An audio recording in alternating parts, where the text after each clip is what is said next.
My name is Susie Millar and I'm writing a book about my family's Titanic connections. I have Titanic in my blood. I have a direct bloodline connection to Titanic. My great-grandfather, Tommy Millar, was on board on the night she sank. I'm always looking for new stuff about Tommy to find out what he was up to and just put a little bit more to his story.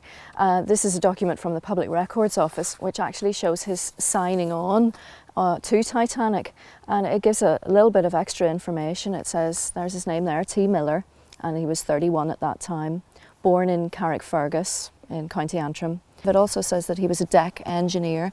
Tommy left something behind before he sailed on Titanic, and it's something that's become very precious to our family as a memory of him. Before he boarded the ship, he gave his two sons 2 new pennies, each dated 1912, and said, "Don't spend those until I see you again next," and off he sailed. And of course, because he didn't ever come back from Titanic, my grandfather remembered those words and he kept those 2 pennies all of his life. My great-grandfather worked here in Harland and Wolff 100 years ago, and it's still very much a working part of the city today. Harland and Wolff were at their height at that time. They were building the biggest ships on the seas, building for clients like White Star, who demanded the best technical innovation around. And this road would have been a hive of activity with all these amazing sites of engineering coming towards you.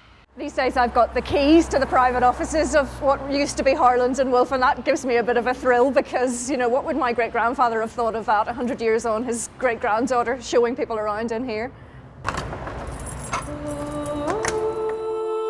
This now decrepit building is where Thomas Andrews, the chief naval architect of Titanic, and Lord Pirrie, the chairman of Harland and Wolff, had their offices.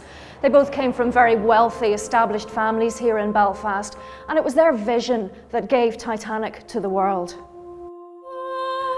This is the drawing office where Titanic was designed. It's here that the draftsmen sat and worked very diligently and silently on the plans that would pull all the elements of Titanic together. Behind me are the slipways where Olympic and Titanic were actually built. It took about a year to fully frame the ship. That's bringing out the ribs from a central keel, and after that huge steel plates were riveted to that frame. It's hard to convey just how big the ship was, but you could see it taking shape from all over Belfast, cradled by this massive gantry.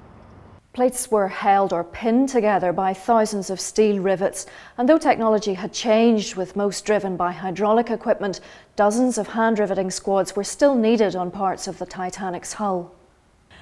This is Belfast Lough, and this is the dry dock and pump house, built in 1904 and in its day the biggest in the world.